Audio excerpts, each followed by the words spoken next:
Good afternoon, everyone. Welcome to the SAEYLS Online Forum 2020. The purpose of this forum is to give presentations on research categories through Google Meet and have online discussion with other participants. The participants will investigate and research on the theme related to their given topic and present their results in the forum. Other participants will be able to ask questions during the Q&A session.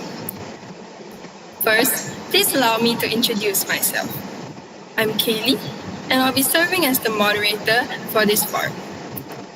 Before we welcome our first presenter, here's a short outline on what this topic is about. Social inequality is the existence of unequal opportunities and rewards for different social positions or statuses within a group or society.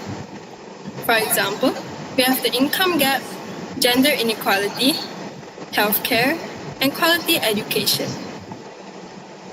The way people behave socially tends to trickle down and affect the opportunities individuals can generate for themselves. In this forum today, we hope to address ways on how to move the world forward in reducing social inequality. Now, we will welcome our first presenter, Robert Nelson R. Leong, to give his presentation.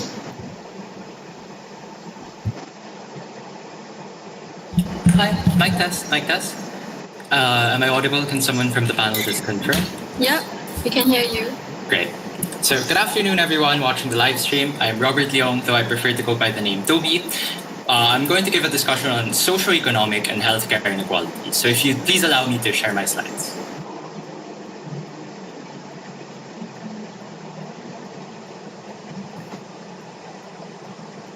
All right, I think the slides are visible.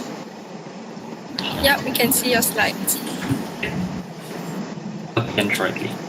Before I begin, I would just like to preface this by saying I'm by no means an economist, and I also recognize that I'm a privileged person in this situation. So I come from a relatively... Sorry to interrupt, Toby, but we can't see your slides now. Oh, I think it's coming in a bit. Can you see the thing at the side, or no? Yeah, we can. All right. Thank you. All right, I think that's fine. But anyways, that's just the preface I want to give. I'll begin shortly. 3, 2,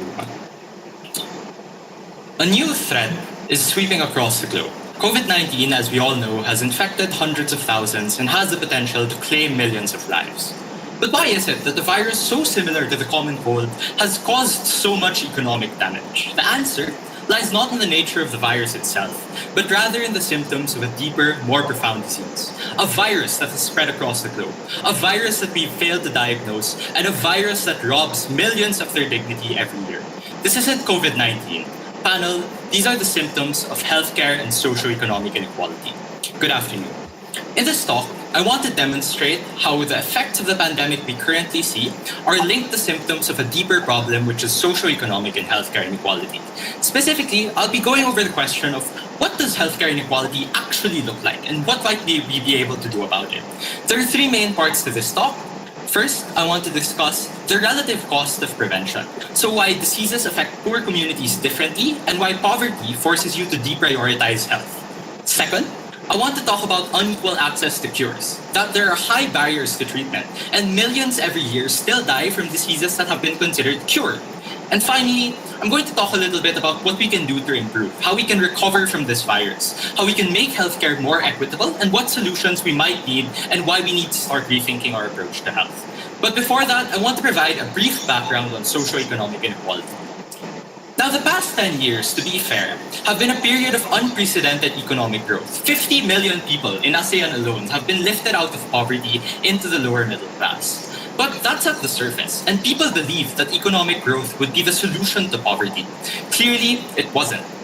In the 3 years after the 2008 financial crash, 91% of economic gains went to the 1%. The people who were the working class actually saw their median wage stagnate. So even if the GDP was growing, the Gini index, or the index of inequality in these countries, was actually rising. People weren't feeling conditions on the ground improve because wealth was being distributed to the people at the top. Of course, at the very top, you have people like Jeff Bezos, who during a pandemic has seen his fortune grow by $28.3 billion. We'll talk a little bit more about him later in the context of what his money could do to improve healthcare.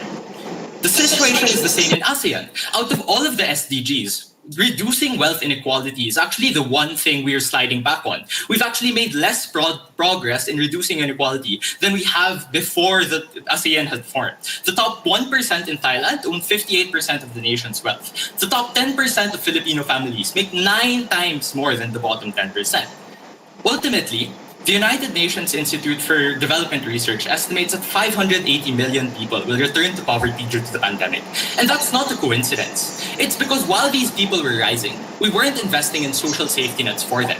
Most of these people lived in a state of instability. They made just enough each month to buy their monthly wages or to buy their monthly groceries. They made just enough each month to send their children to school. And all it would take was a single shock to send them back down into poverty. And in early 2020, that shock came. This leads me to the first portion of my talk.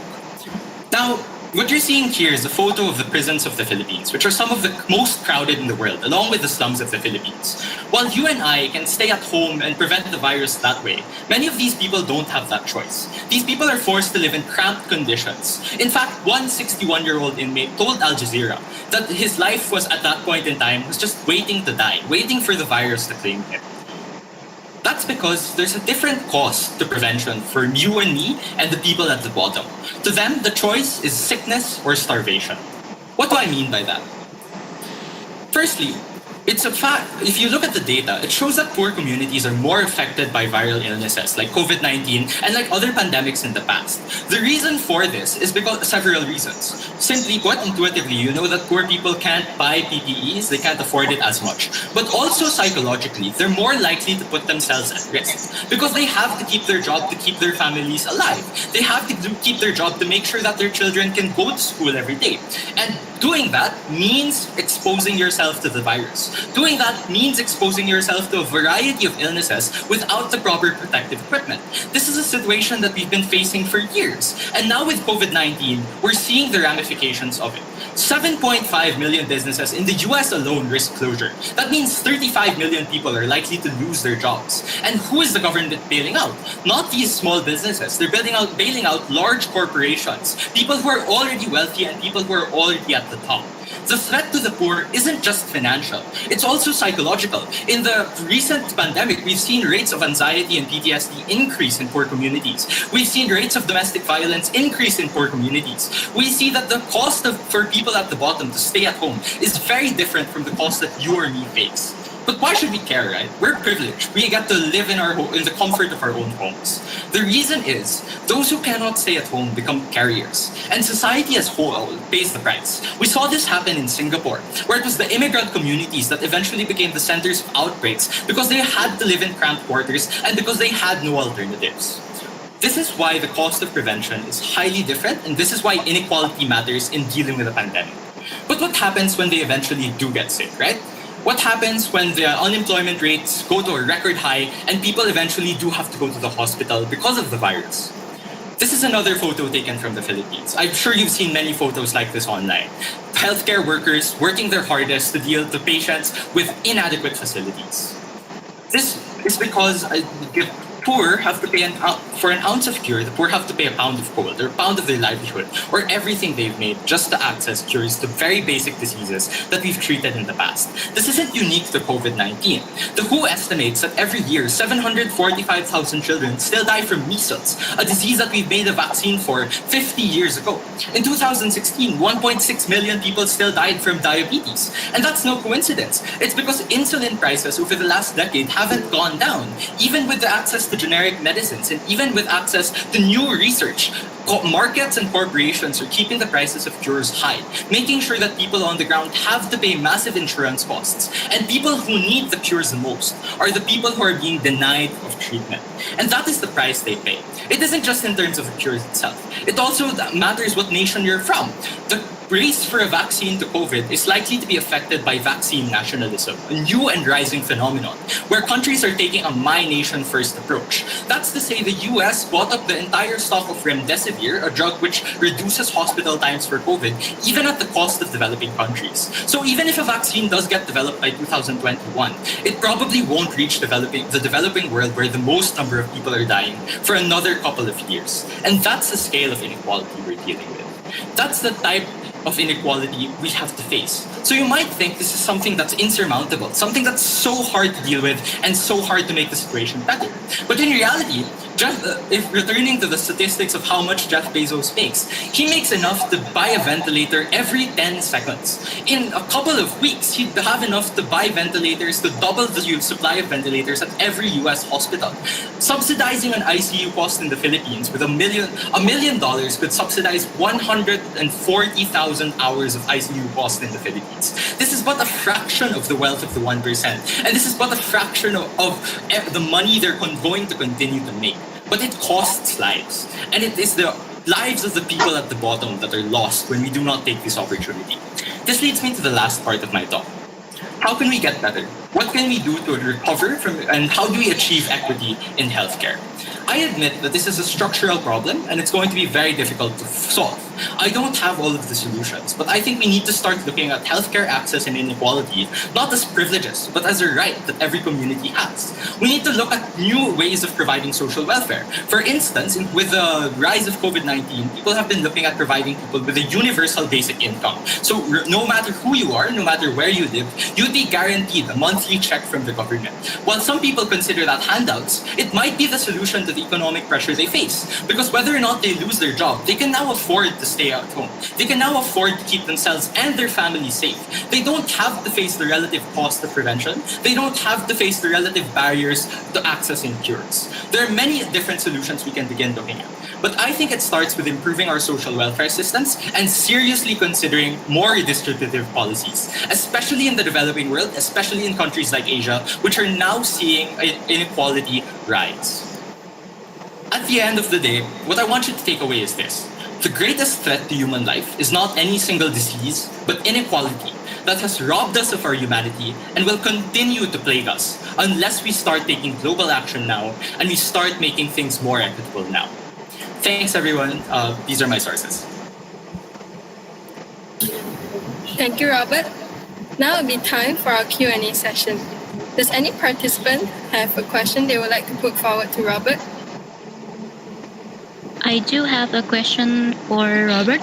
So, it seems like this problem has been ongoing for years and has been a systemic issue.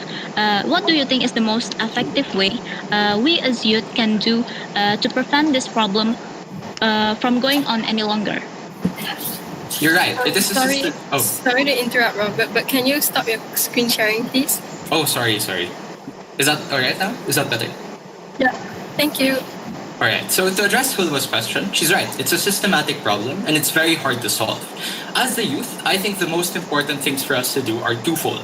Firstly, we have to be active in political participation. So many of us are over 18 and many of us are aware of campaigns to improve healthcare. In the Philippines recently, healthcare workers are trying to take a strike and trying to take a stance against our government. And a lot of the people that are improving and promoting the efforts that they're making are people from among the youth. People who are heading movements and people who are supporting them. Secondly, of course, I would say to the youth to inform yourselves, know about the problem. Because the biggest problem we have right now is that people don't even know that people die from measles. People don't know how many people die from diabetes. People don't know how inaccessible healthcare is. And that's, I think, then awareness in itself, I think, will be a big health solving problem.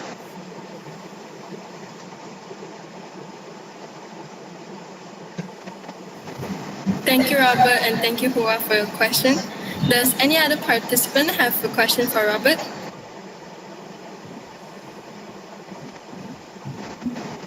If there's no questions, we will move on for the questions from the YouTube Live. First of all, why do you think that our society has failed to protect the most vulnerable people from the virus? All right, thanks for the question. It's interesting, and I think there are lots of different answers. In some cases, it's stigma. So in a lot of countries with ethnic divides, the ethnic minority is not provided healthcare. So I don't want to name examples, but I'm sure you can think of some in your own minds. Oftentimes, people don't build hospitals in that area because they don't think the people there are deserving of healthcare. They're not deserving of treatment. Other times, it's because there isn't enough political will. So sometimes societies really do want to protect the vulnerable, but people aren't going out and there isn't real representation for that mindset. I think many societies now have developing political parties, and I think that's a good trend. So mostly it's stigma and it's deep-rooted cultural ties with those people. Thank you. Now, our next question. How would you tackle the mindset of people who believe that healthcare shouldn't be universal and accessible to everyone? Right. So this is a pressing problem, especially in countries like the Philippines and the United States, which have private healthcare system or which have large private healthcare systems. What I would answer to that is I think you have to first convince them logically that if you were to get sick, you wouldn't want to have to pay insurance. You could have been born as anyone in this world. You could have been born poor. You just got lucky that you were born with enough money to pay for your healthcare costs. Healthcare and being healthy isn't something that's a privilege. It isn't something that you have to afford. It's something that you deserve. It's something that you have a right to as a human being. Of course, I can't guarantee that that will work in all instances, but I think it's a good start to the conversation. One more. Free healthcare is said to be a good implementation. However, do you think that the upper class and the underprivileged are entitled to this right? I would say yeah. I would say so. Yes. I think, irregardless, whether or not you're rich, whether or not you're underprivileged, healthcare is something we should provide to you on the basis of the fact that you are human, and we want you to be a functioning member of society. And to see you at your best, you have to be healthy. In order for you to have a job, in order for you to contribute to the economy, you have to be in a state of good health. So it is a right that everyone should have. Next question. Are governments allocating adequate funds to the healthcare sectors globally? And are those funds distributed fairly? So there's a lot of research on this. I encourage you to do your own reading on the topic. But I would say some governments are definitely better than others. So if you look at the Nordic countries, they have lots of investment in public healthcare and very strong equitable distributions of healthcare. In other countries like developing states or even certain first world countries, most of the healthcare funds go to already major areas. So cities, they don't go to rural areas where people can't reach hospitals. And that's a problem that I think they're still dealing with now.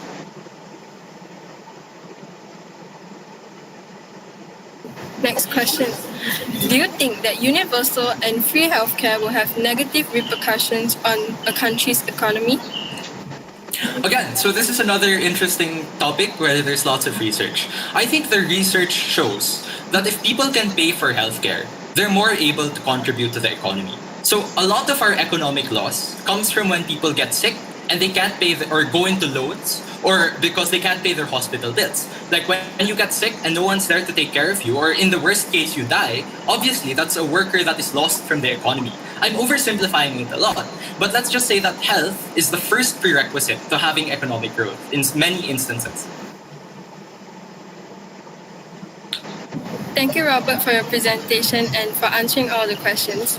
We'll take a 5-minute break before we continue on to our next presenter. Do remember to turn off your videos and your mics. I hope to see all of you later.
Hi everyone, our short break has ended, and we will now welcome our second presenter. Now we welcome Hulwa Aulia Suryadi to give her presentation. I'm Aulia Suryadi from SMA Negeri 10 Samarinda, Indonesia. Please allow me to screen share my presentation slide.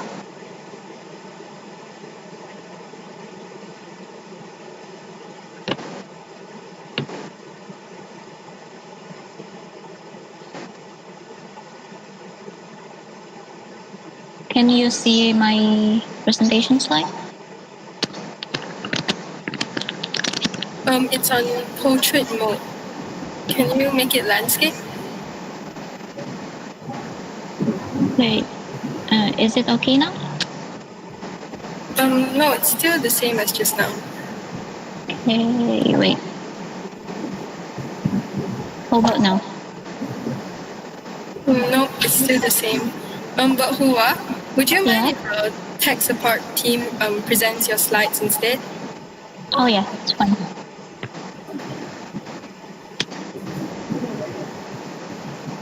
Tech support, please present Hulwa's slides.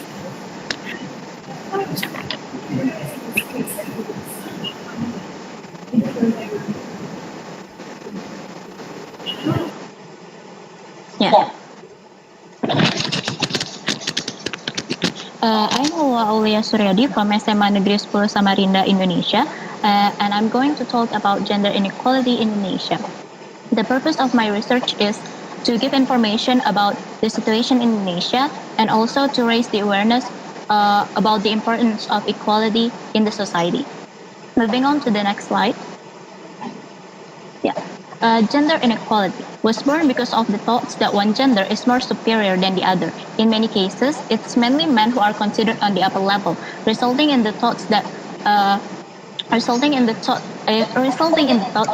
women only deserve to be below men and that women could never achieve or be in the same position as men. These thoughts are the root of the patriarchal culture.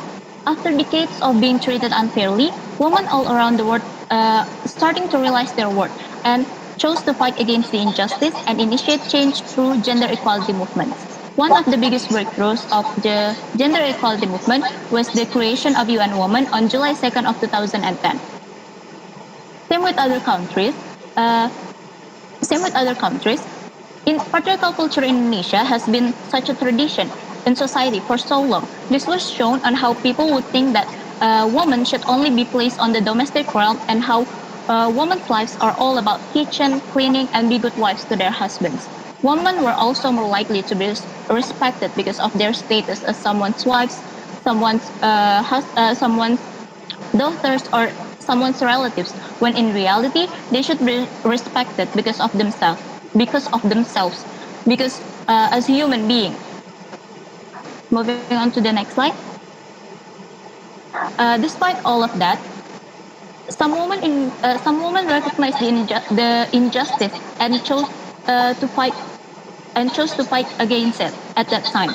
Many women in Indonesia have been fighting for gender equality way before it was declared as global goal. Some women, way before it was declared as global goal. This woman, unfortunately, didn't get enough the recognition that they deserve. Starting from the colonial era, many women fought against the injustice of the colonialism, not only through their direct involvement in wars such as Cut Nyak Dien, Cut Mutia, and Marta Tristina Tiahua, but several women also had the courage to demand and propose several resolutions to the colonial government. It is also important to note that regarding the involvement of women in the public domain era during the colonial era, in December 1928, the Women Organization conducted the first Women Congress in which identified 3 challenges faced by women during that era. In addition to women bearing arms and also maneuvering within formal politics, some women were highly prominent in fighting for access to education, such as Maria Walanda Maramith, Dewi Sartika, and Rohana Kuldus, and also Raden Ajeng Kartini, the icon of women's emancipation in Indonesia. All these incredible women might be striving in different ways, but one thing for sure is They were pushing for women's rights to be heard in Indonesia's society, where patriarchal culture has been such a lifestyle for way too long. Moving on to the next slide. Then, after all, uh, after all the sacrifices that have been done by countless amazing women, how does the government deal with uh, somehow gender inequality remains in Indonesia? It even seems like the movement is going on regression. Legal barriers in some key areas, coupled with patriarchal culture and religious conservatisms, continue to prevent girls and women from fulfilling their rights. There are still so many gender inequalities in Indonesia, from having fewer chances in receiving better education and health services to the huge wage gap, and also the very few representative in the political field, and much more unfairness that women in Indonesia have to face on the daily basis. Out of all the problems, I'm going to talk about the two major issues Indonesia is dealing with right now, which are the women harassment and also child marriage. Also, the first topic, which is harassment on women. According to the 2019 YouGov Omnibus research, 31% of Indonesian women have experienced sexual harassment compared to 7% of men. Of those who have experienced sexual harassment, only 42% of them who have told someone about it or reported about the incident. Another national survey done by the Coalition of Safe Public Space also revealed that at least 3 out of 5 women in Indonesia have experienced sexual harassment in public spaces. The survey also highlighted that the respondents faced 19 forms of harassment, which include verbal, physical, and non-physical. Moving on to our next topic, which is child marriage. Not only women are harassed in their social lives, but they also face legal barriers and discrimination in the economy. According to the recent study, the main reason of women labor force participation is much lower than the men is because of marriage. Which is also connected to the fact that 11% of women were first married at the age of younger than 15. Child marriage is a very serious problem as it impacts women's and girls' lives, resulting in poor health and also education outcomes, reducing employability, and also a higher risk of abuse and also violence. Marriage at such a young age disrupts women's education and hinders their ability to get a better job if they later decide to enter the employment market. Indonesian society, according to the tradition, still firmly believes that men are the sole breadwinners in households. The deeply rooted patriarchal culture makes most Indonesians stay at home or work informally. And as we can see, and the statistics are the percentage of women who are already married at age less than 18, but based on their places they live in, and also the average of education length for women in Indonesia. Moving on to our next slide. Then, after all the statistics, how does the government Then after all the statistics, how does the government deal with gender inequality in Indonesia? The government is striving to actualize the fifth principle of Indonesian fundamental ideology, which is Pancasila, that is social justice for all the people of Indonesia. In this case, they are doing that by first working together with worldwide organizations such as UN Women, UNDP, WHO, and also ILO, and many other organizations. Not only they are working with these worldwide organizations, but they are also has made several constitutions, policies, and programs in regarding the fight to end gender inequality. Uh, one of the constitution was the of the requirement of 30%, at least 30% of the nomination list for the legislature in Indonesia have to be reserved for the woman candidate. Another program done by the government was Girls Takeover, which is a program led by the Indonesian Finance Minister, Mem Sri Mulyani, which the purpose of it was to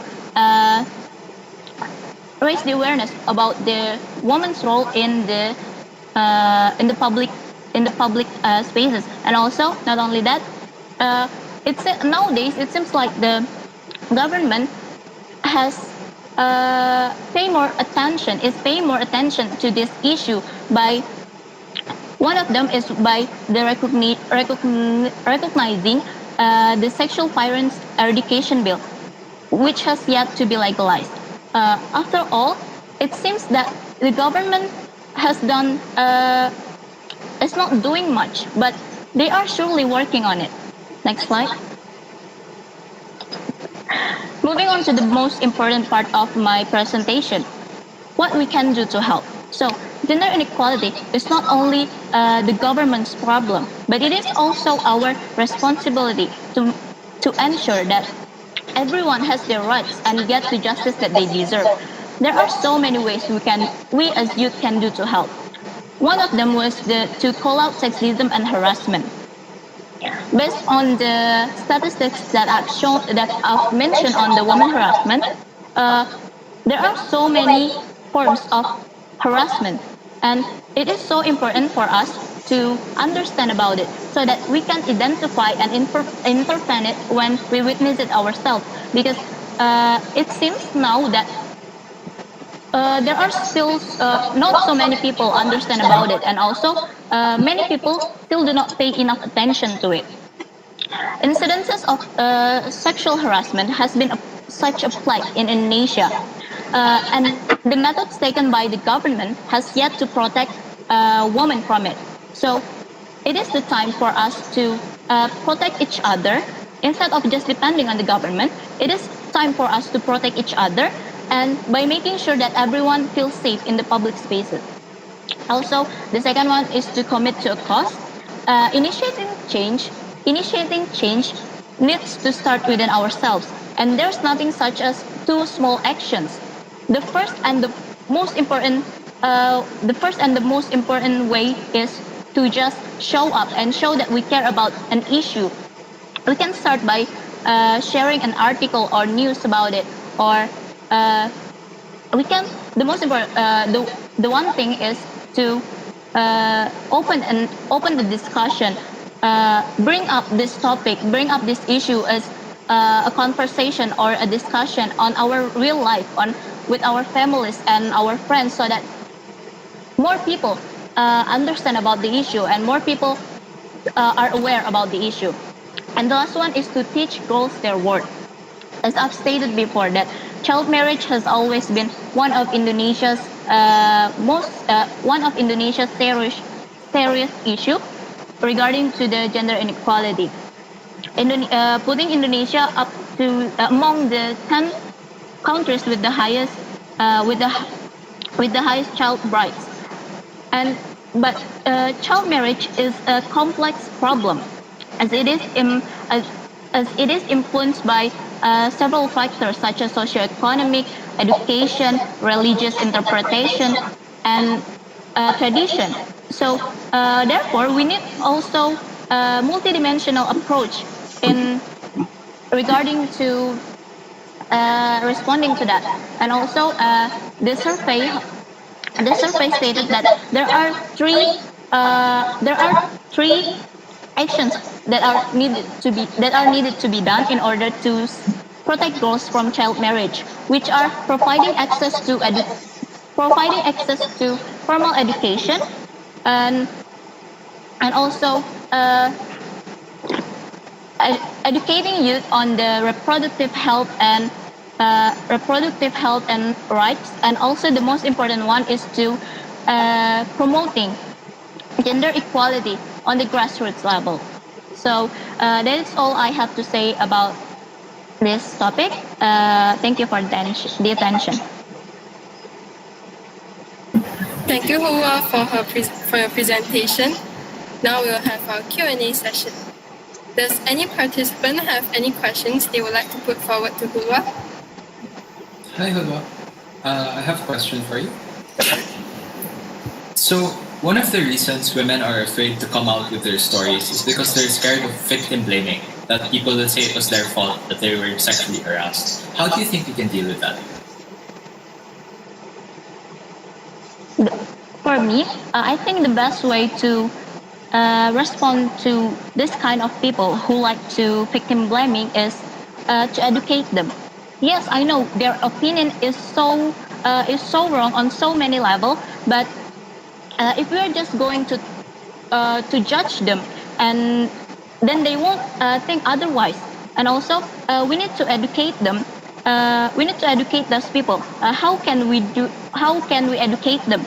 We can start by reminding them that how harmful their opinion is, because by blaming the victim, they are also agreeing to the action done by the perpetrator, and it is also discrediting the victim. Victim blaming is the main reason why women or victim doesn't chose to stay silent on their harassment, because they think that no matter what, there will always be people who believes in and put the narrative that the victims are always at fault. And it is also the victim blaming is also allowing the perpetrators to continue their crimes. So the best way to respond it to is just to educate them. Thank you for the question.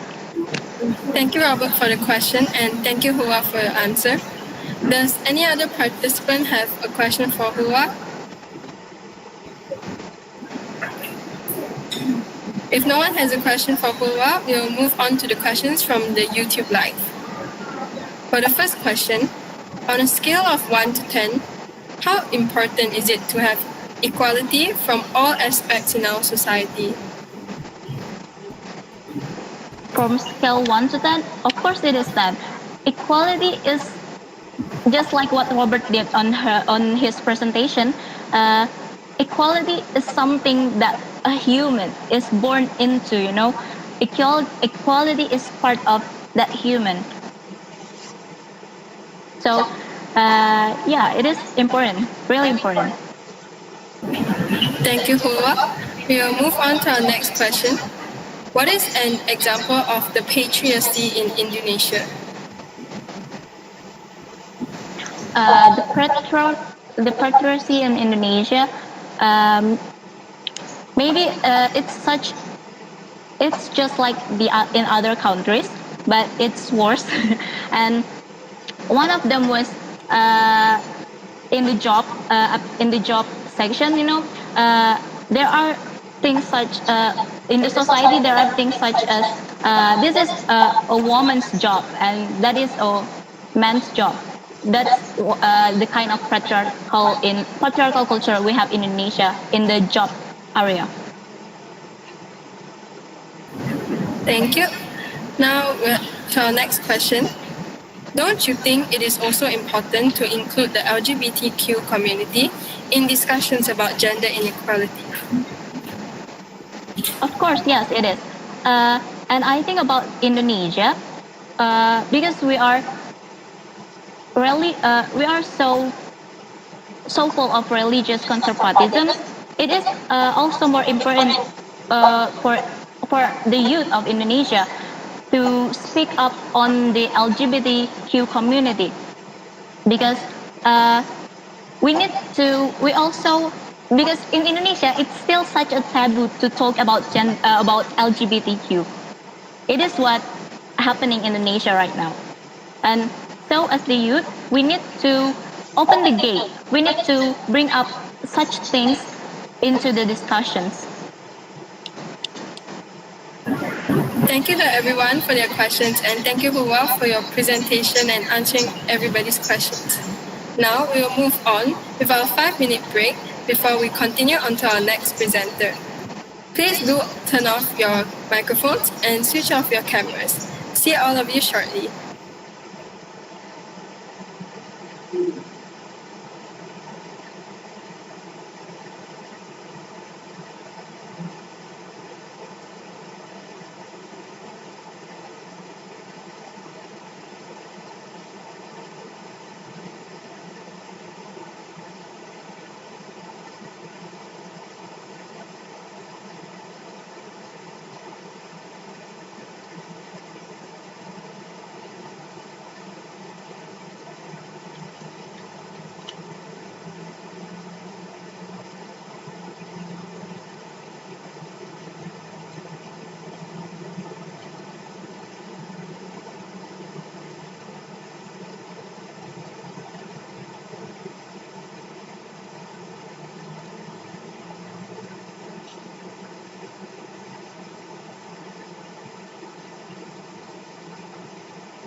or if it's like Welcome back, everyone.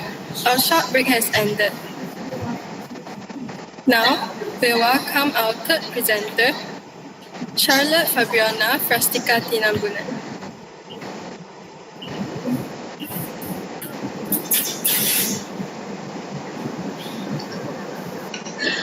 Okay, good afternoon, everyone, in the live stream as well. So today I'm going to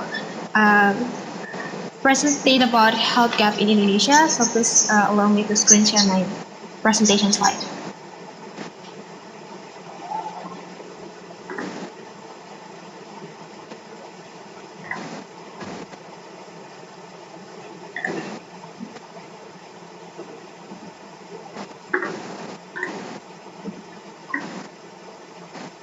You guys can see my screen? Sorry, Charlotte, but we can't see your screen. Oh, now I can see it. Okay. How about now? Yeah.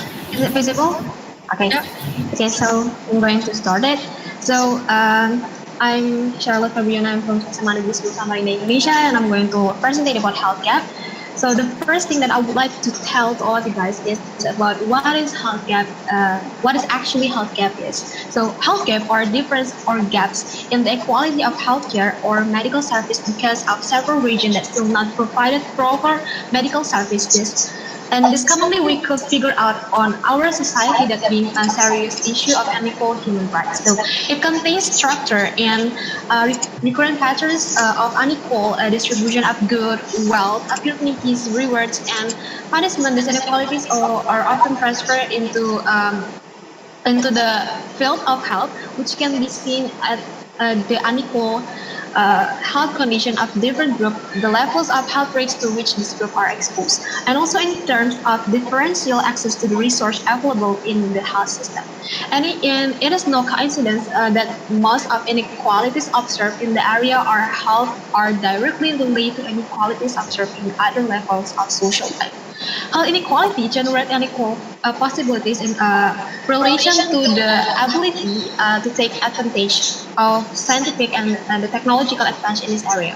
So different chains of exposure to the factor that determine health and disease in the same way that social inequalities exist in all countries, regardless of their level of development, health inequality exists in the same way. And there is many evidence of social factor, including education, employment status, income gap, gender, ethnicity, and gender have a marked influence on how healthy a person is. In all countries, whether low or high income, there are wide disparities in health status of different social group.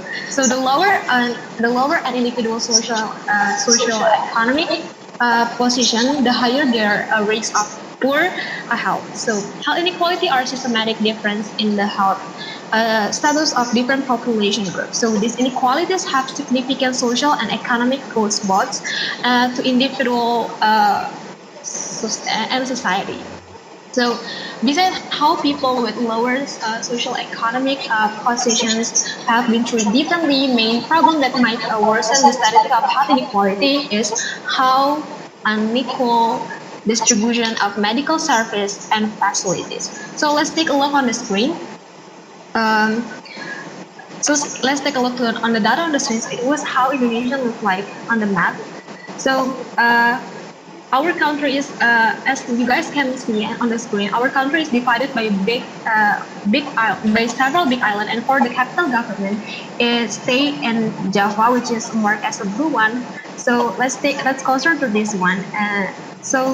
It showed there's approximately 30 until 40,000 ish medical service such as doctor, nurse, and also specialized focus on that area.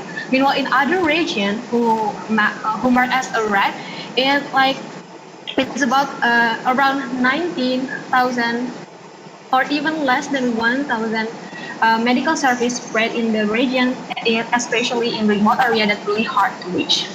And we can see, and also as well as the graph and at the graphic beside the maps. So it showed that amount of medical facilities that support everyone's health status. So the graph is decreasing depends on the region itself. Farther away from the center of the government, then we could see how decreased amount of facilities were. So we can see here it decreased slowly. Depends of the position farther away from the capital government. So then what is the factor of unequal medical service and facilities distribution? So especially in Indonesia, the main problem in our country divided by several islands, as what I've mentioned earlier, and it's definitely hard to reach every single area, especially in the remote areas. So the connectivity definitely being the big role for spatial equal to spread equal health facilities for human beings.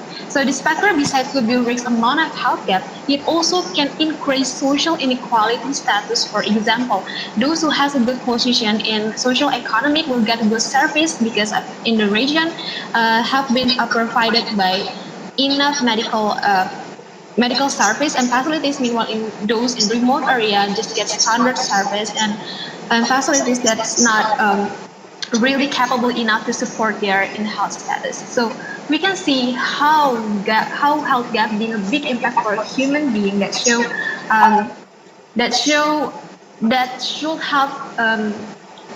have equal human right as well as other who didn't live in remote areas. So from the data above, we can figure out the fact that health gap causes a lot of cases that disrupt human well-being. So by that, here we figure out several impacts from healthcare point of view that disturbing country prosperous and also being problem that we concerned about. There are medical service and facilities distribution were not spread evenly, cause maternal mortality and malnutrition. So let's move on to maternal death. So what is maternal death? So maternal death is the death of a woman during pregnancy, at delivery, or soon after delivery, or even at pregnancy. So major things that made number of maternal mortality high in Indonesia are infection. It is basically happen when after the childbirth. So a complication, self-bleeding, and also unsafe abortion. Then we must be confusing about why women don't get the care they needed. So several studies have indicated the main factor associated with high maternal mortality, including a low quality of skilled birth attendance care, including low competence of skilled birth attendants and the lack of access to functional, comprehensive, and basic emergency at obstetrical care facilities. Also poverty, distance of facilities like information, poor quality service, cultural belief, and practice being main factor why women don't get care they needed. So in Indonesia, obviously in the remote area, in the unreachable area, we still believe that to deliver a baby, they usually still use like a cultural beliefs, like a cultural practice. So they don't go to a hospital because of the distance and because of ineffective facilities and medical service there. So we can see that this factor will not be happen if medical service facilities provided in the region. So because of the lack of it can cause high number of maternal death in Indonesia. According to maternal death, in Indonesia make all people, especially government, to take action to push the higher number of the cause, also to protect all mom and baby as a whole. And not only maternal death, we also have to concern about all children around the world, especially in Indonesia, about how important fulfill the nutrition and about the malnutrition. So what is malnutrition? Malnutrition is access or influence in person intake of energy and nutrition. So generally this has been happened toward children in remote area which lack of public health and care and facilities to educate people, especially parents, there about how important to give such enough nutrition toward their children. So This might happen because of the distance of the regions or lack of attention according to healthcare itself. So, and many families cannot afford and access enough nutrition. Why? Because because of the long distance from the downtown. So, like fresh fruit and vegetable and meat is really expensive.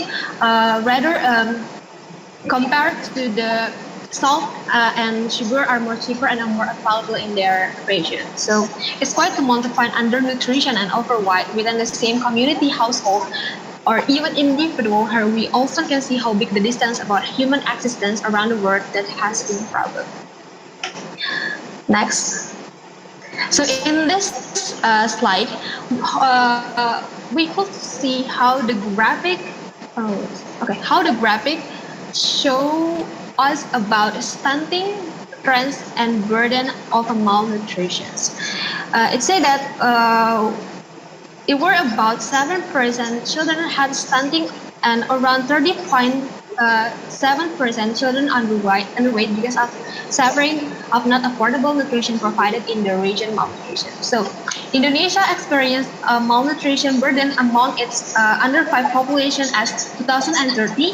The national prevalence of under 5 overweight is 11.5%, which has decreased slightly from 12.3% in 2010.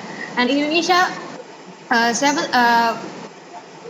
Indonesia, we're still suffering about it. So yeah, we can see it from the data. So move on to the maternity death. It shows like there's a big top 3 that being a main problem of our maternity mortality death. So there are premature birth trauma and this one. So in 2017, also for the maternal mortality ratio in Indonesia is higher continuously concerned through the statistic development.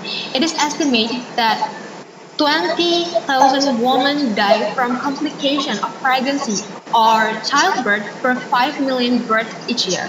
So according to United Nations Development Program, the rates of maternal death in Indonesia is 1 in 65 mothers. So as if to say, if there's still a lack of education about how important nutrition really needed for children's adequate health service, equally that the mortality rate will be even higher and than the data that I shared. So a new generation that's supposed to reach their bright future can be saved, or in the other hand, they're supposed to have another supporting essential to support their nutrition health besides the facilities such as electricity, flexible to access food with high nutrition in case they can grow up as well as other kids in other side of the region that have fulfilled their life essential. Again, it's about equal human being.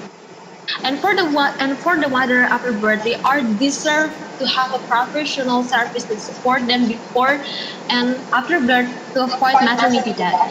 If we're not concerned about it, again, ratio of maternity death will be increased. Then, what is the government point of view about this issue? So, the government deal with the gap of with health gap happen in Indonesia. The government should stand up against social issue, especially health inequality. So in this case, we're working together with like worldwide organizations such as UNICEF, United Nations Development Program, UN Women, World Health Organization, and many others to strive this issue. And also human right access in the Constitution, and also access in our ideology, which is Pancasila, and being government obligation to raise it and fulfill it. So, however, our government already have a policy that have invested their money to spread equal facilities and infrastructure to unreachable area. So make a connectivity need as and give internship and give a life allowance to medical service that placed in remote area. Also, government has an internship program for fresh graduate of medical students to place them in unreachable area around 1 year as a form of devotion. Okay. Hi Charlotte, sorry to interrupt, but just a reminder, you have 1 minute left. Okay, thank you. Thank you. So, and after that, there's a lot of association that in the Indonesia that we have like Gerakan Sayang Ibu, which is like to love mother. This is for the information program from many village to provide transportation to transfer pregnant women either to community, and this one is 1000 Hari Pertama Kehidupan, which is called the first 1000 days of life, and it's recognition to critical period of addressing malnutrition between pregnancy and child second stage. So what shall we do as a youth? And this is last but not least, so we can raise awareness about equal medical service for everyone as a human being, and then the charity program to work children and women in remote area, join association that support and of healthcare. And I just would like to remind that, as I've mentioned earlier, that healthcare is one of human right that every single person must have. So no wonder who they are, everyone should have equal right. Thank you.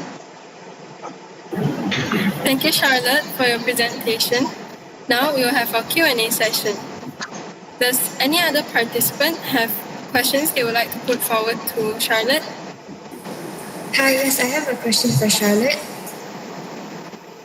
What do you think is the best way to improve the healthcare system in rural areas, such as the infrastructure and the service given to the people there? Okay, thank you for the question, Shanira. So, for me, to improve the healthcare system in the remote area, I think we have to improve develop and provided the access first to reach the remote area. So to reach the unreachable area. So why? Because facilities and infrastructure of healthcare distribute easily if we have access. So and I think about develop the quality of medical service itself, and what I mentioned earlier about the life allowance that we have to give to medical service that work at the remote area. Thank you, Shanira, for your question, and thank you, Charlotte, for your answer. Does any other participant have any more questions they would like to ask Charlotte?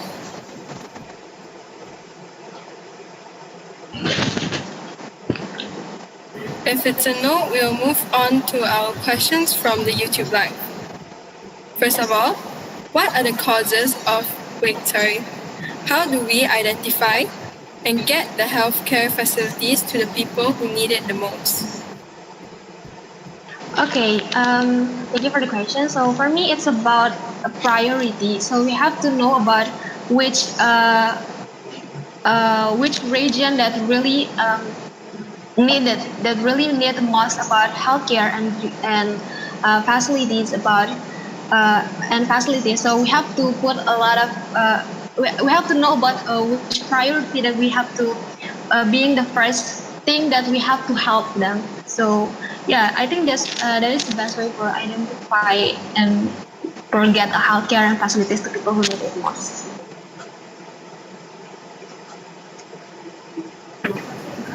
Now, for the next question, what are the causes of the unequal distribution of healthcare facilities and medical services?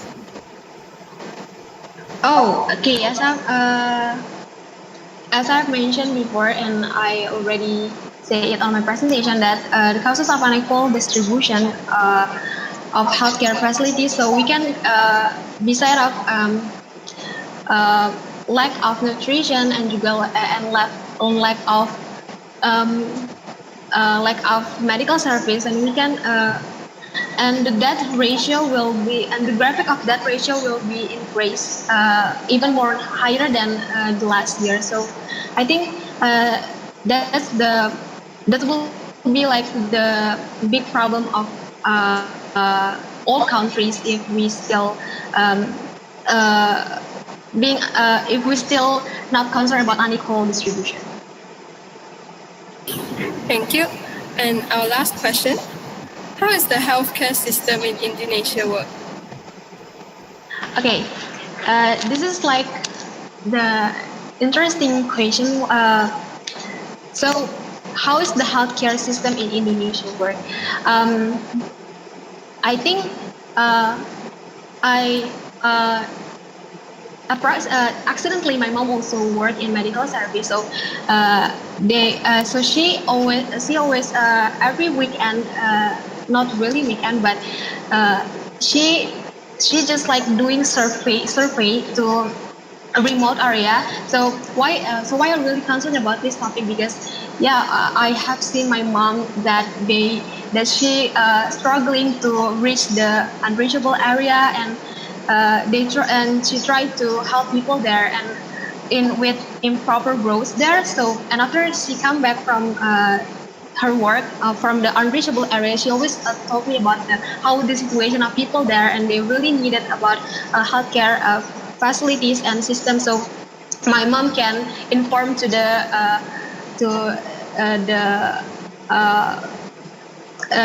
other healthcare system, that this area is really needed for the healthcare system. So I think it's about like the survey first and do the priority, and spread the equal distribution of the healthcare. Thank you. Thank you, Charlotte, for answering all the questions, and thank you for your presentation. Now we will move on to the 5-minute break, and please don't forget to turn off your cameras and mics, and see all of you after this break.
Alright everyone, our short break has ended.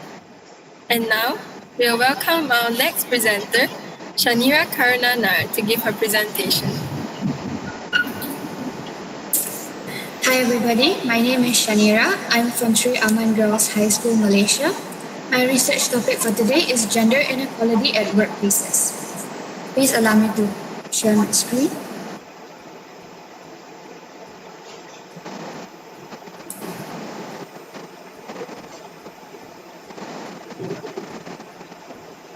Can everybody see my screen?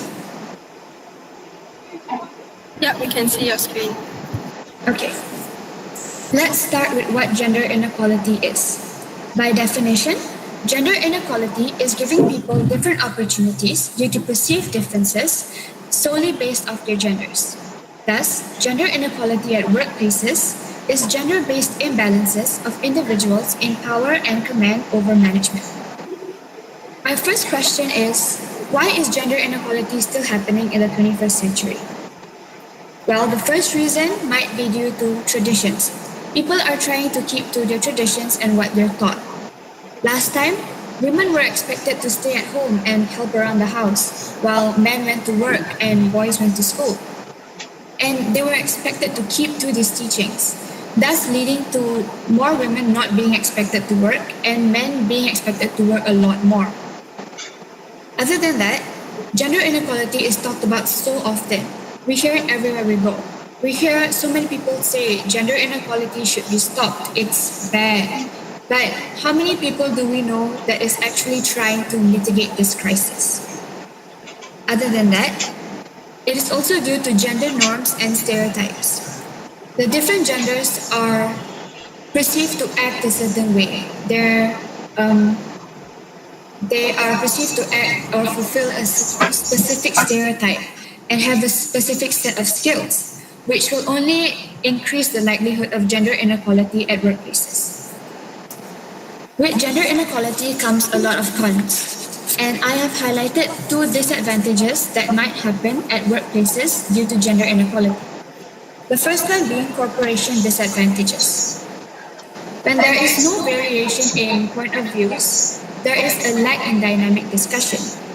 Because corporations might have too much of a certain gender or too little or lacking of a certain gender, which will lead to the discussion or the outcome of discussion to not be up to its full potential. Other than that, there will also be a huge decrease in audience demographic, which will disrupt the income of not only the employee but the whole corporation. Since the company lacks gender equality, the support rate of the company would be narrower in terms of the employees who are applying for the job as well as the investors. Other than that, more adults would also avoid applying for companies that are unequal because everyone would want to be treated the same. We would all want to be given equal opportunities and not be treated differently just because of our gender.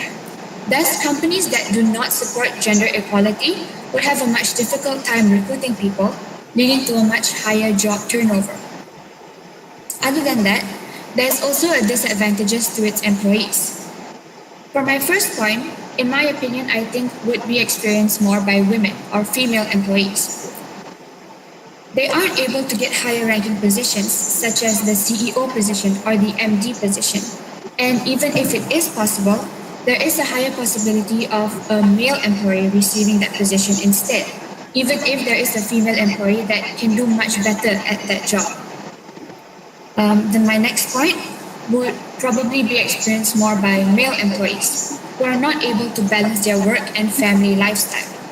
Since they are expected to work a lot more, they are given much more workload and are expected to spend more time in the office, which would lead them to not be able to spend more quality time with their loved ones, which will result in various relationship problems and unhealthy habits such as not getting enough sleep or not getting enough food. And with all these problems, the employees are bound to go through a mental burnout and experience more health issues. The stress level increases, which would lead to unhealthy and overworked lifestyles. And some employees might even start to feel exhausted and worn out, which will not only affect their health mentally and physically, but the quality of their work as well. Now, gender equality at workplaces is a win-win situation. Both genders benefit from gender equality.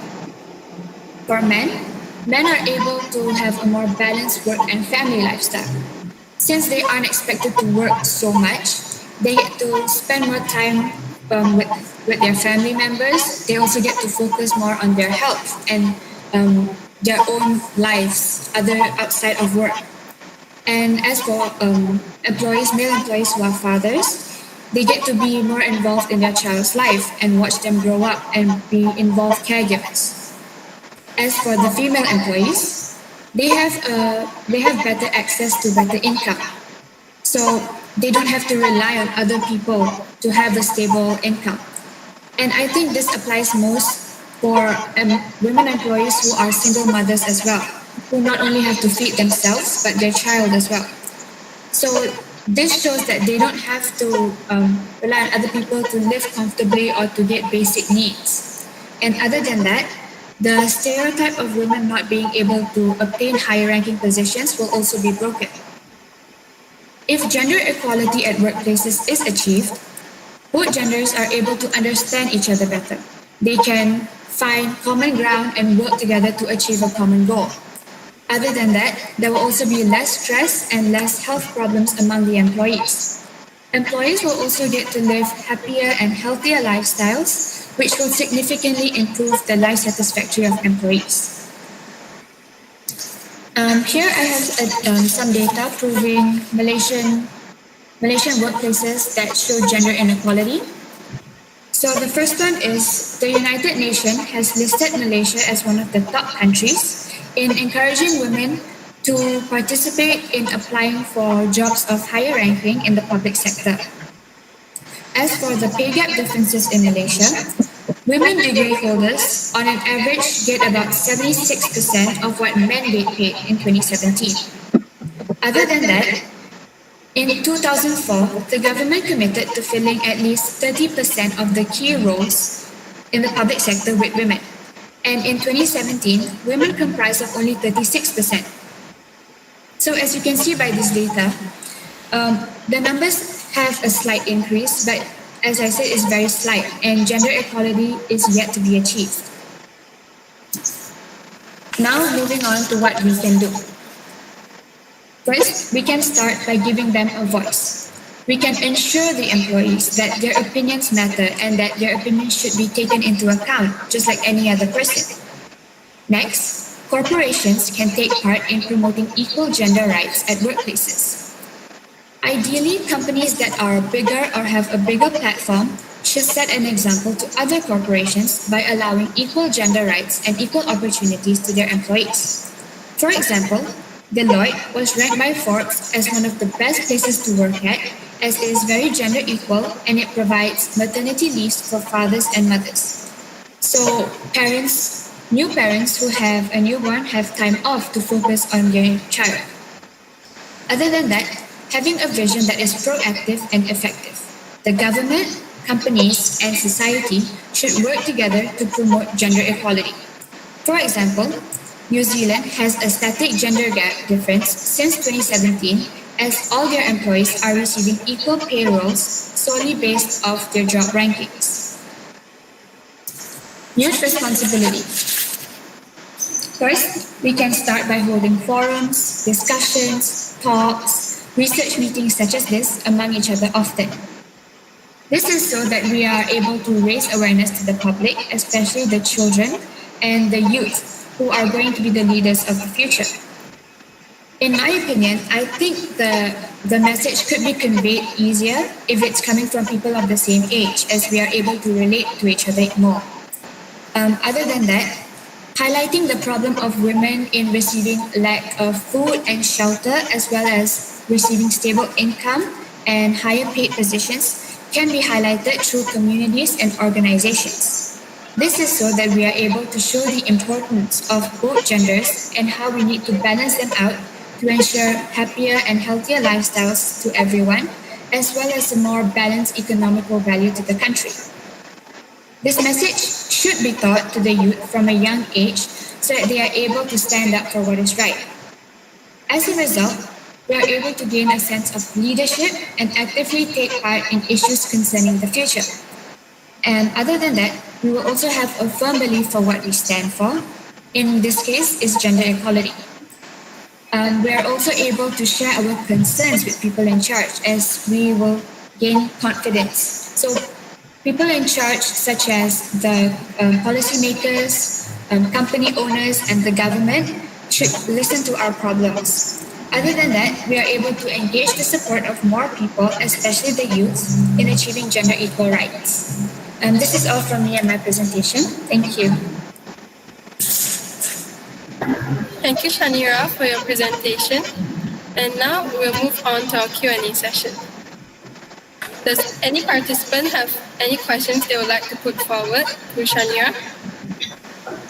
Okay, I do have a question for Sandra.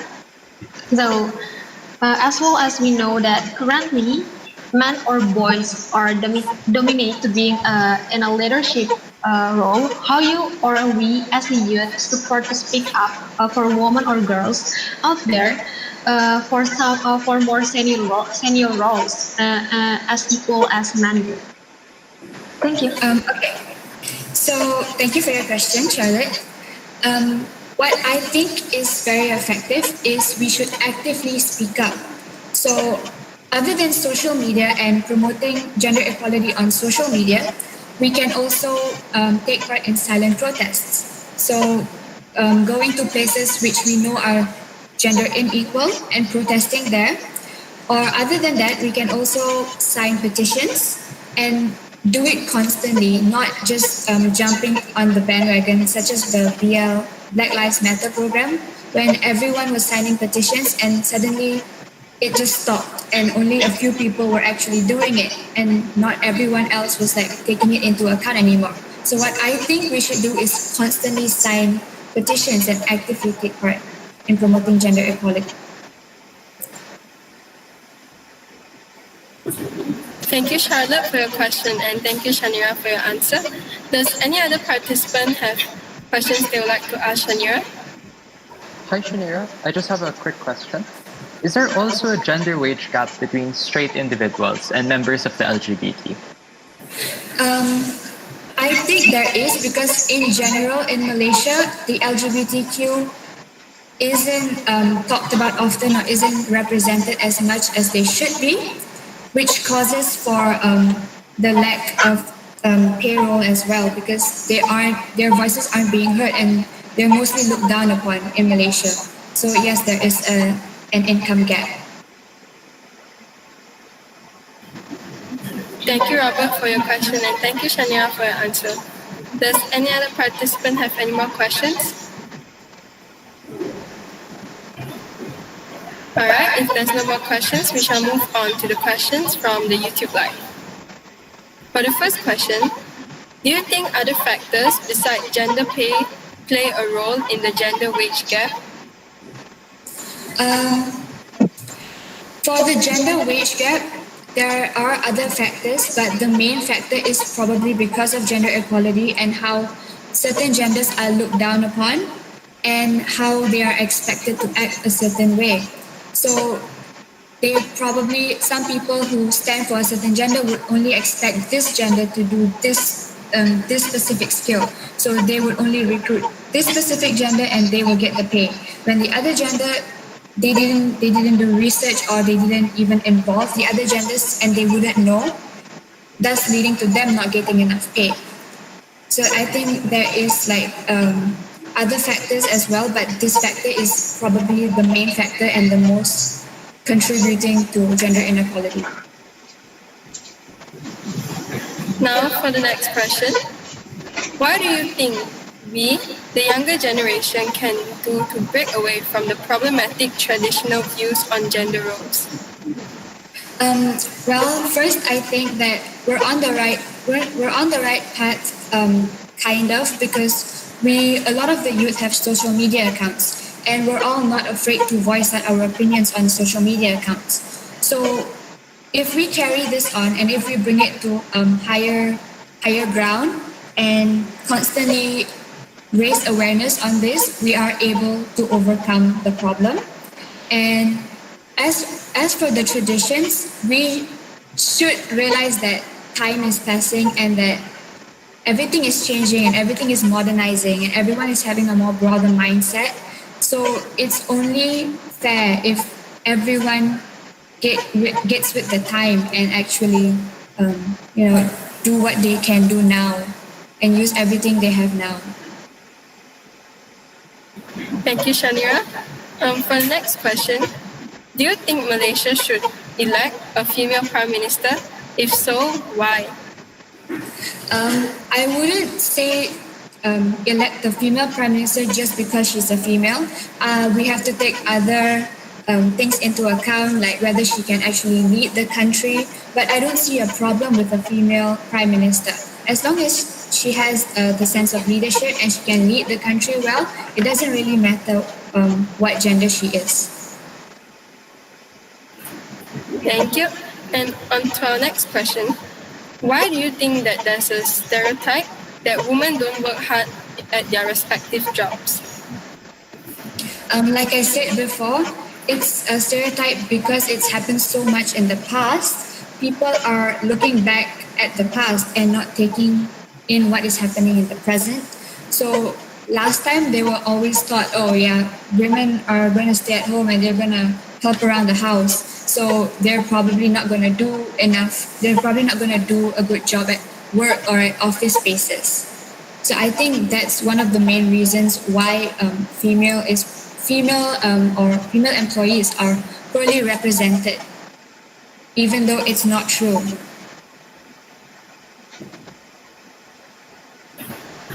Thank you, Shanira. And our next question. Are there any Malaysian or international or global companies which unfortunately practice gender inequality? There are a lot of companies practicing gender inequality, but so far, companies such as, I don't really they don't really voice it out often for companies that are unequal, because companies that are equal in Malaysia, they are promoted so much that it's very rare to find companies that are unequal because they tend to stay on the quieter side, or people don't say much because of the stigma around gender inequality. And our next question. How do we create equality for everyone while respecting social norms in our community? I think that the most prominent way we can do this is by raising awareness. Just solely raising awareness, bit by bit, we are able to achieve gender equality, and it isn't harmful. Raising awareness for gender inequality isn't harmful, as well as, like I said before, silent protests, they aren't harmful, and it is all done for a good cause, and it's not offending anyone. And on to our last question. What is the role of the government to prevent gender inequality in workplaces? Okay, so for the government, I think that they should maybe set a guideline for companies to follow. So maybe have a specific rate of a certain gender at that company, or it depends on the company as well. So the governments can divide the companies. So companies that work on this should have this amount, and the companies that work on something else should have another amount of different employees and of different genders. So I think if the government starts with that, gender equality can be achieved. Thank you, Shanira, for answering all the questions, and thank you to everyone who asked the questions. And now we will take our 5-minute break. Please do turn off your cameras and your mics, and see all of you soon.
Welcome back, everyone.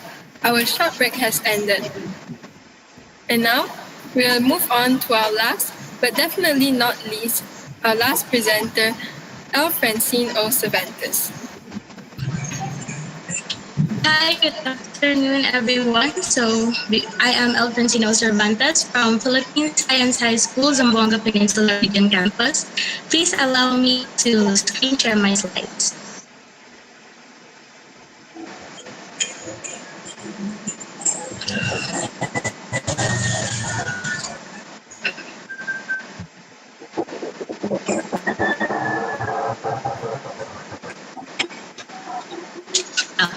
My presentation is entitled Towards a Gender Binary World. Sorry, Let me Francine. start first. Sorry to interrupt, but we can't see your slides. Would you mind? Oh my god, I'm sorry. Would you mind if our tech support team takes over and presents your slides?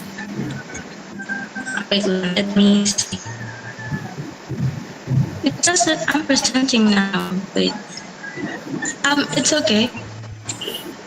It has the same content anyway, so yeah, sure. All right, tech support team, please screen share the slides.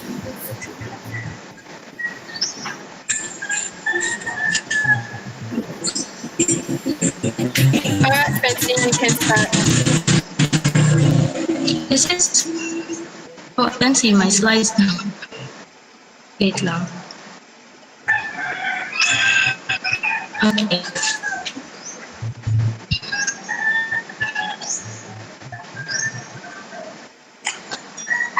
Wait, I'm sorry, I can't see my slides now. And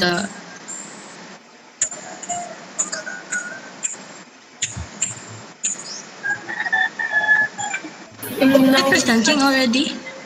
it's presenting, but we can't see your slides. Oh, wait, lang. Can you see my slide now? Francine, it's okay. You can just let our tech support team help you. Okay. Yes, okay.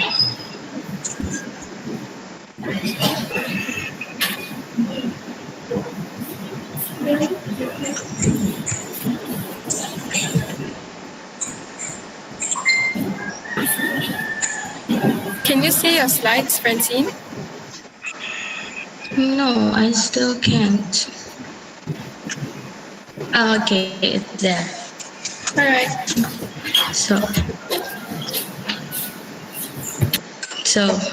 Okay. Good afternoon once again. I am Alfonsino Cervantes from Philippine Science High School, Zamboanga Peninsula Region Campus.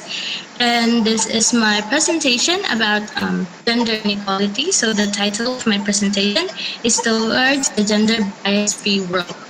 Next slide, please. Okay, let's start with a short introduction.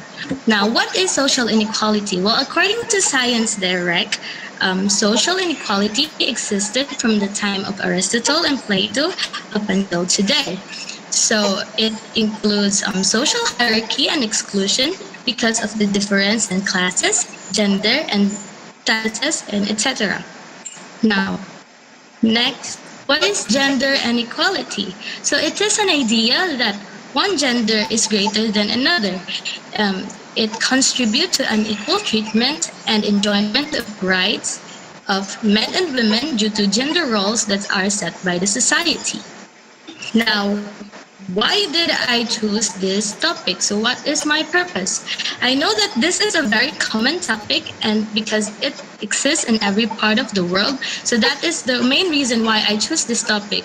And also to raise awareness about the effects of this gender inequality worldwide and to encourage everybody to take part in bridging the gap between different genders. Next slide, please. Now let's start with the gender norms.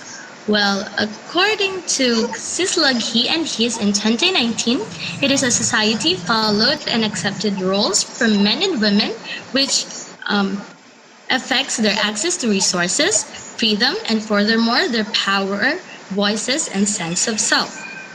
Next. So an example would be from a study of Narayan in 2017, which shows the most common gender role is about men women being housemakers and should take care of their children, while men being the breadwinners and to feed and support their family. Another data from Pan American Health Organization shows that 1 of 5 males in America could not reach the age of 50 because of toxic masculinity culture. So this includes the idea that men should be physically and emotionally strong. So this in turn contributes to higher suicide rates and accidents. Next slide, please. Now, let's go to gender inequality at school. So, from a data from the UNICEF in 2019, it shows that more than half of the illiterate youth in the world are women. Next. In addition to that, I found a data from UNICEF also, which shows the Gender Parity Index for primary enrollment. So, as we can see here, approximately 2/3 of the world has this light blue, which means that in every 100 boys, there are 97 to 103 females that are enrolled. Now, next. Now, why does this happen? So, in a study from Rao and Gupta in 2006, there are a lot of factors that contributes to why women are more illiterate, but one of the main reasons why is child marriages, which is very common in Arab and African countries. Next. Well, from a data of UNICEF, it shows that 21% of women worldwide marries before 18. And this contributes to 12 million girls per year that marries before the age of 18. So an example would be Rashida Khatun. She was a 14-year-old girl that was invited to a marriage that she didn't know was her own. But luckily, she is now enrolled in the UN program, which promotes basic literacy and numeracy and life skills. So in an interview, she said that when she go to school, she didn't know anything, and she didn't know that children had rights or child marriages was a violation of those rights, or was it actually illegal. Next. Now let's go to gender bias at work. So I found a graph from a World Economic Forum which shows the salary gap between men and women in 10 years. So in the year 2018, there is approximately 23,000 US dollars as an average salary for men, while women only have about 12,000 US dollars as salary. Next. In addition to that, only 33 of the top 500 US companies were 33 out of 500 CEOs of top 500 US companies were women. So actually this is a progress, because in 2018 there are only 24 women, and we can see that according to International Labor Organization, that women contribute to the minority in the labor market force. Next. So one of the reasons why is that more than 1/4 of the women and men prefer families with stay-at-home women. So this goes back to the gender norms that women should stay at home and take care of their children. Next. So an example would be Paulette Light. She was from an Ivy League school and was highly qualified for her job, but she had to leave her career because her children needed her more. Next. So I also found a data that about discrimination of LGBTQ plus members in the workplace, and shows that lesbian and gays are more discriminated in the workplace. Next. But luckily, in 2019, there are already 77 countries that prohibit gender discrimination at work. So I hope that soon enough, all of the countries will also do that. Next. To sum everything up, so the gender norms that was introduced to us as a child will contribute to the gender inequality at school, and will also affect gender inequality at work. Next. So here are some related data. In the data here, it is a data from UN, I guess, that shows that in 1995, 65 million, there are almost more than 200 million girls that drops out from their school.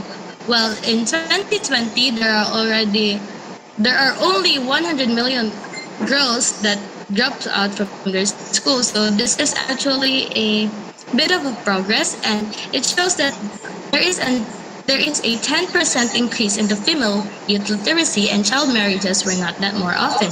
Next. So I also found a data from World Economic Forum, which shows that in Asia, Philippines is number 1 in the most gender equal country. Well, at first I was shocked to know this because as what I can see in my country, there are still a lot of discrimination that is going on. But I believe one of the main reasons why Philippines is a top one is because there are laws protecting women, and there is the OG bill that still in the Senate, I guess, which protects the rights of LGBTQ plus members. Next. Now, what can we do? One thing that we can do is to cooperate, because there are already a lot of organizations promoting gender equality that create a lot of programs such as the UN Women. Next. Another thing that we can do is we can be the catalyst for change. We can use the power of social media to inform everybody, to raise awareness, and to encourage everybody to understand why gender equality is equal. Next. Another thing that we can do is to motivate others, because if everybody would take part and would want to have gender equality, then I believe that we can finally bridge the gap between different genders. Next. So this is an example of the program which was created by the UN Women. This this promotes gender equality. Next. So just like what I said earlier, that there are a lot of existing organizations already, but still gender inequality still exists. So as group, I hope that we will do our part in promoting gender equality. Next. So these are my references. That is all. Thank you. Thank you, Francine, for your presentation. And now we'll move on with our Q&A session. Does anyone have any questions they would like to put forward to Francine? Yes, I do. Francine, what do you think are some of the practices that can be done by the youth to overcome the patriarchal standards that have been set by the generations before us? One of the things that the youth can do is to work and to make older people understand why gender equality is very important. The other thing that we can do is to do not allow gender discrimination when it comes to gender and other kinds of discrimination in our society. So you cannot tolerate discriminators. Okay, that's. Thank you, Francine, and thank you, Shanira, for your question. Does any other participant have any questions for Francine? Hi, Francine. Yes, I do. just have a quick question. Okay. So, there are lots of organizations that support the LGBT community, but are there any organizations that explicitly support trans people? Because now there's a big issue with trans people not being as represented. I believe there is, but I don't really know what specific organization, but I believe that I saw one. I forgot the name actually.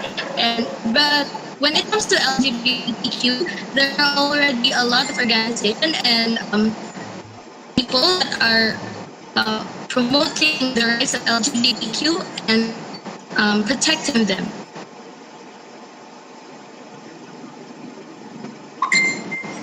Thank you, Robert, for the question, and thank you, Francine, for your answer. And Charlotte, do you have a question? Okay, yes, I do. So, Francine, I would like to ask how people could obey gender norms in our society. Okay, so thank you for that. I believe that for the people to obey gender, what do you mean obey gender norms or go against gender norm? Obey the gender norm.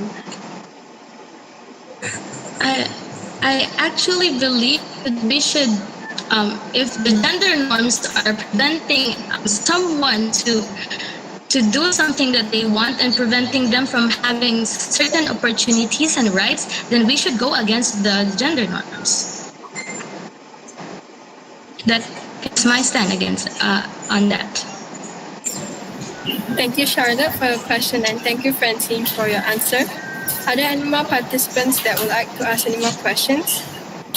I do have a question actually. So, Francine, what do you think will be the most effective ways we as youth can do to help change the mindset of the elder generation? Because we have known that gender inequality is a systemic issue. So how can we do to help so that it's not going on any longer? Thank you. So, thank you for that. So, that one thing that we can do is to use the power of social media, because I believe older people also use that. So we can use social media as a platform to encourage everybody and to let them understand why gender equality is a must, because everybody have rights, and this gender norms and gender inequalities are preventing some people to have their own rights and opportunities. So I believe we should make older people understand.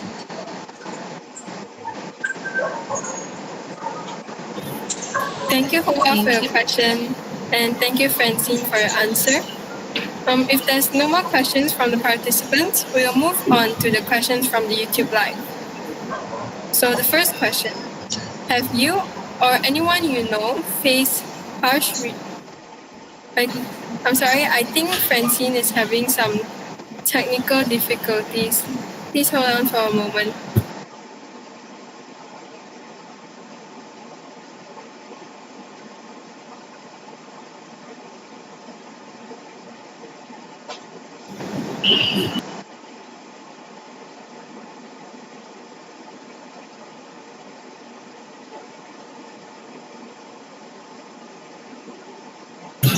Hi, Francine. Hello.